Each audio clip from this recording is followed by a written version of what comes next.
I am on ICARIA.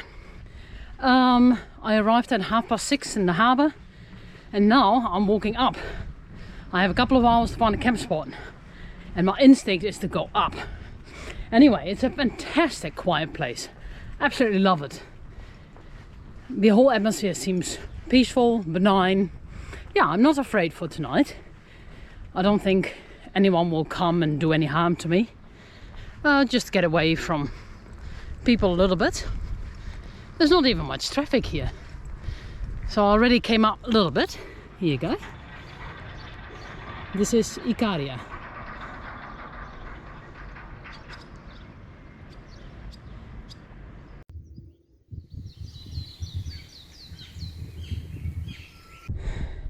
I'm sort of racing up this hill, trying to beat the sunlight. But my first impression of ICARIA is really good.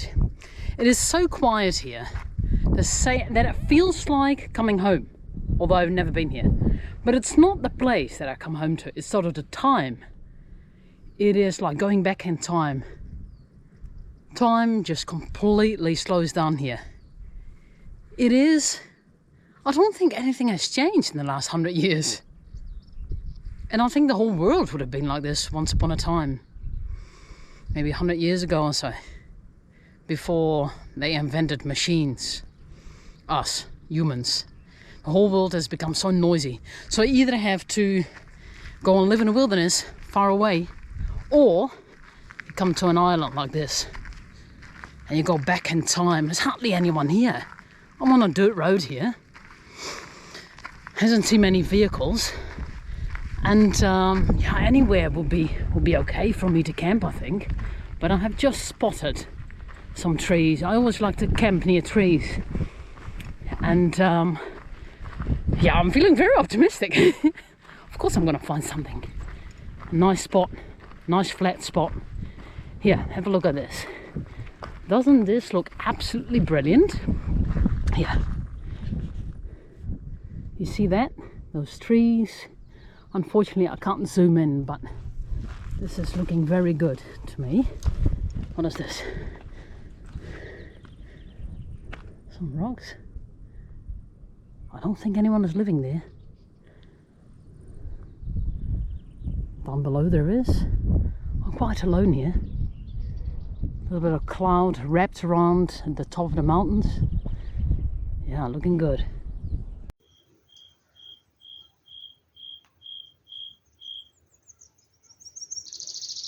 Yeah, I found an excellent spot. It's very quiet here, and I want to keep it that way. I made my meal on a JetBoil. And over there I can see the sea.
Looks like a good spot for a tent.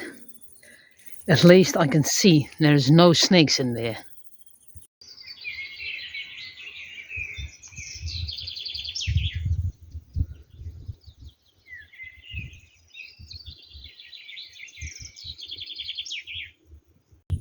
Well, what an incredible first day I had here on Ikaria. I woke up this morning, I made my way back to the little track. There I saw the man and I said, Xanti, sort of pointing on there, nee. And for a second I'm like, huh? I'm sure it is, but nee means yes. And then he came rattling by in his little car. It was just hanging together with wire. And I realized that a lot of cars here obviously never had a warrant of fitness in their life. And obviously the car is not a status symbol here, which is great. Clothing neither.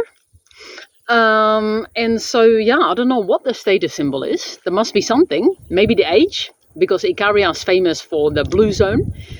People are getting very old here. Or being social, or something more real, like that.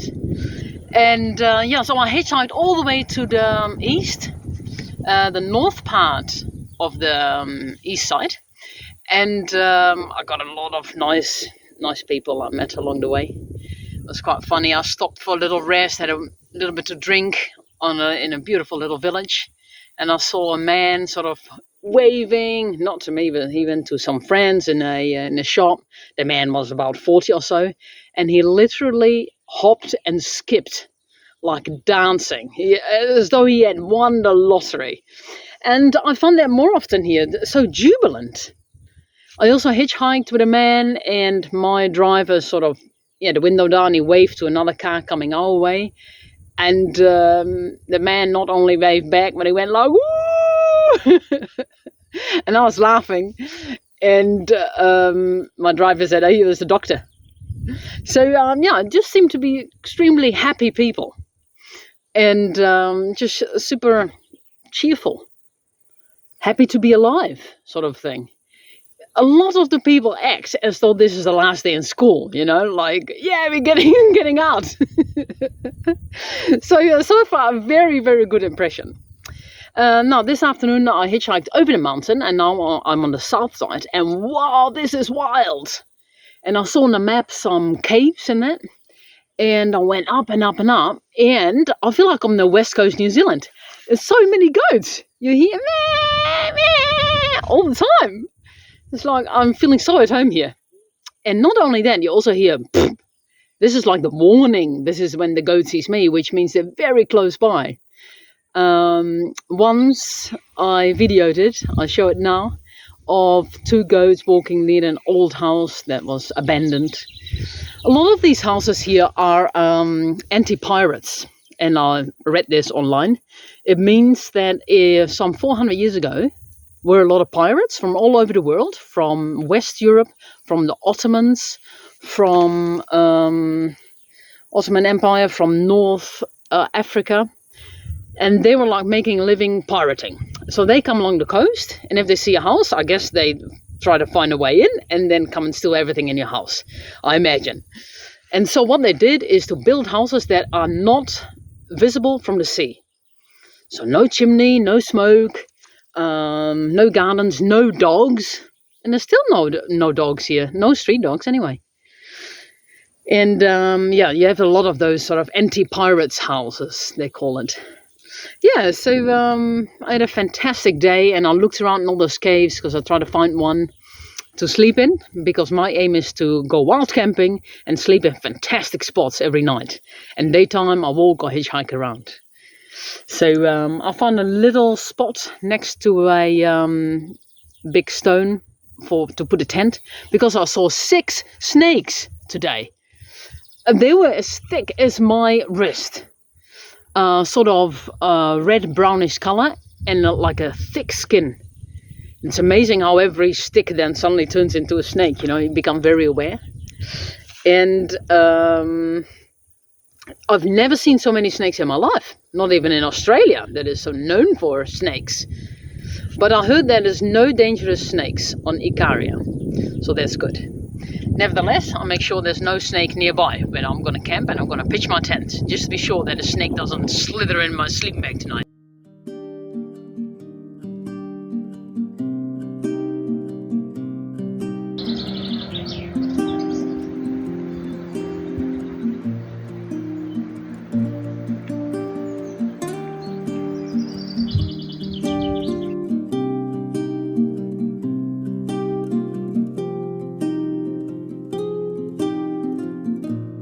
It's amazing to be alone. Half of the time I feel like company would be nice. Other times I'm feeling extra happy, like swimming in the sea on my own and there's no one here. So yeah, got two extremes being alone, but it's worth it. Worth it doing it some of the time.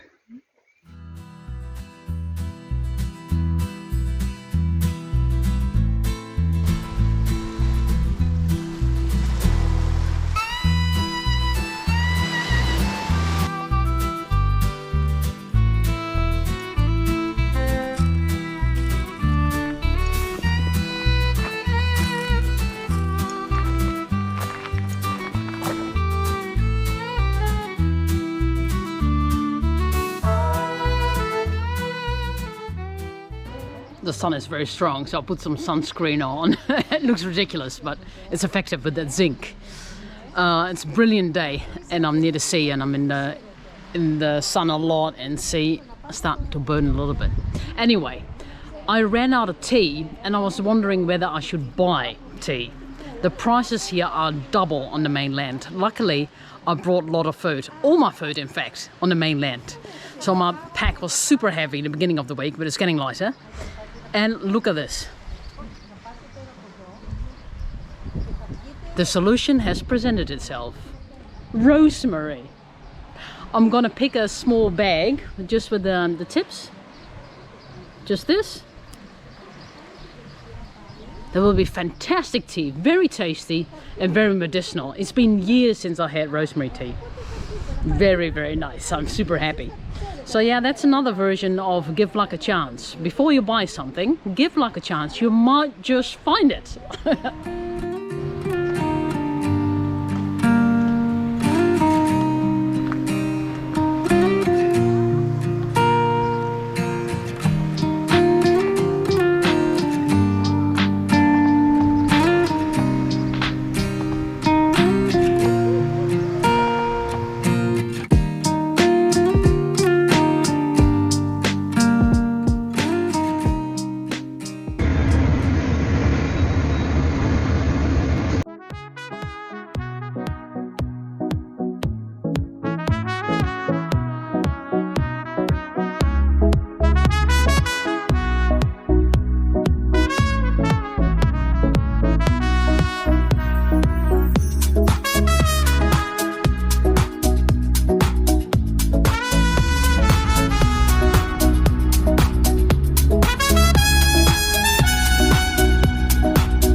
I'm almost home. I'm just walking the last half an hour to our cottage here in the Rhodope Mountains. And every time I come back here, I'm amazed how beautiful it is here. So cool, green, and loads of water everywhere. But I was thinking, if you have enjoyed these videos about Samos and Ikaria and how I did this on my own, you might enjoy my third book called Alone in the World, because this is about me traveling, sometimes alone, sometimes with friends. And woven into the story are a lot of tips and tricks how you can do this too. How you can hitchhike, be safe, defend yourself, light fires, cross rivers, climb mountains, and all of these adventurous things. So yeah, check it out, Alone in the World. Now, thank you so much for watching, and see you next time. Ciao, ciao.